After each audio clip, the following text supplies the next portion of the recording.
Assalamualaikum sahabat tani semuanya. Sudahkah Anda menanam hari ini? Yuk kita menanam. Salam petani Indonesia, apa kabarnya? Jumpa lagi di video aku. Semoga para sahabat tani dalam keadaan yang sehat selalu ya, sehingga hari ini bisa melakukan aktivitasnya. Dan semoga apa yang kita usahakan, apa yang kita tanam membawa berkah bagi kita semuanya. Amin. Sahabat taniku, dalam video saya kali ini saya ingin berbagi informasi mengenai tanaman sawi, dimana kemarin banyak yang menanyakan ya, kenapa tanaman sawi setelah pindah tanam ini sering mengalami layu mati. Jadi setelah pindah tanam sering mengalami kematian ya, yang akibat terlalu ekstrim cuacanya, karena ini musim kemarau ya sahabat, dan sudah lama juga nggak turun hujan ya. Ini menjadi tantangan dan kendala tersendiri bagi kita dalam melakukan pindah tanam tanaman sawi. Yang perlu kita perhatikan di sini ada beberapa tips dan informasi ya bagi para sahabat. Semoga ini membantu bagi para sahabat yang mungkin saat ini sedang melakukan penanaman sawi atau belajar menanam sawi ya. Semoga informasi ini memberikan referensi sekaligus masukan bagi para sahabat tani. Ini tanaman sawi saya usia 2 minggu setelah pindah tanam ya sahabat, dan sudah waktunya panen. Sedangkan yang ini adalah tanaman sawi yang saya tumpang sarikan dengan cabai rawit ya, usia 3 hari setelah pindah tanam sudah mulai berdiri tegak ya, sudah tidak layu lagi.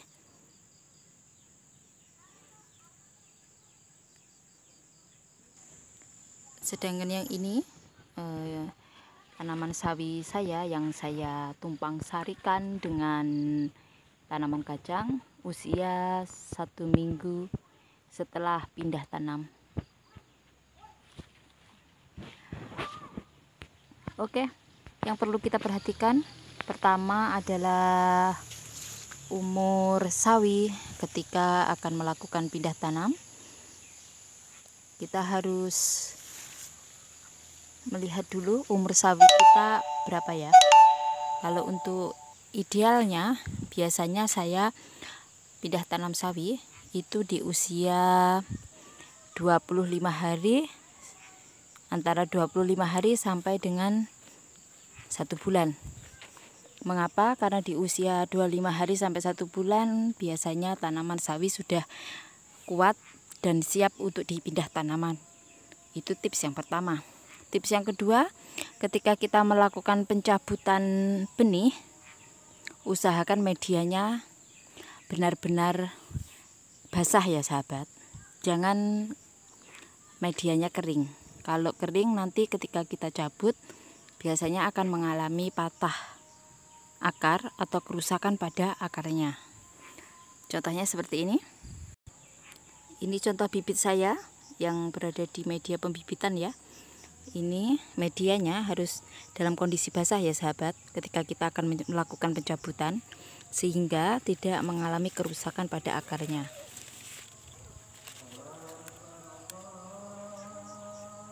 Oke, mudah sekali untuk dicabut ya sahabat, dan seluruh perakaran ini bisa tercabut dengan baik sehingga tidak mengalami kerusakan pada akarnya. Ini tips yang kedua. Tips yang ketiga sahabat, yang perlu kita perhatikan adalah media tanam atau tempat untuk menanam sawinya ini harus dalam kondisi jenuh air sehingga perakaran tidak mengalami kekeringan. Contohnya seperti ini.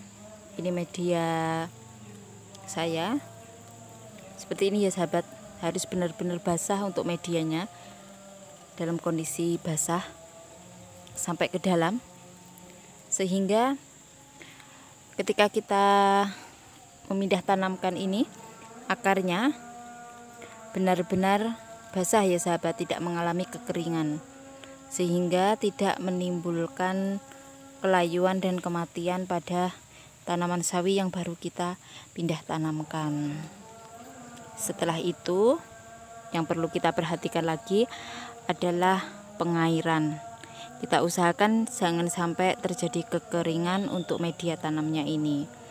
Kalau saya biasanya 2 kali sehari ya sahabat untuk pengairannya, pagi dan sore hari.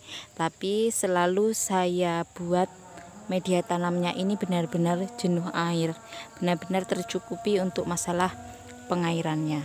Lihat tuh, tanahnya sampai seperti ini. Terus ini saya buat sistem got ya, seperti ini.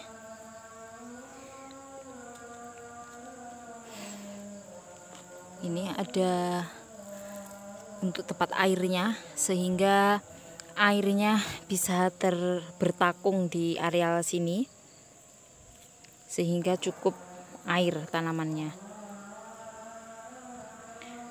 Ini tanaman sawi saya hampir semuanya hidup ya sahabat, yang saya pindah tanamkan.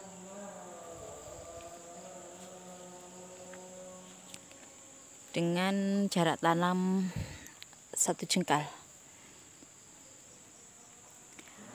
Oke sahabat tani, ini tadi sedikit informasi dari saya mengenai permasalahan pindah tanam sawi yang seringkali mati setelah pindah tanam. Semoga sedikit info dan tips dari saya ini memberikan referensi bagi para sahabat yang ingin melakukan pindah tanam tanaman sawi. Jumpa lagi di video saya berikutnya. Assalamualaikum warahmatullahi wabarakatuh.